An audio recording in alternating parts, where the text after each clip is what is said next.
เอิ้นหอมไหมเอิ้นหอมไหมหอมไหมหอมไหมหอมไหมโอ้ยที่พี่ก้อยไม่เห็นอายเลยตอนพี่ก้อยไม่เห็นอายเลย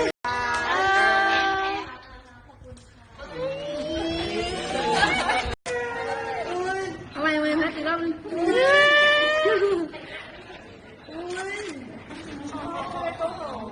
ไหนเดี๋ยวเราใส่ฟ้านี่ใส่ฟ้า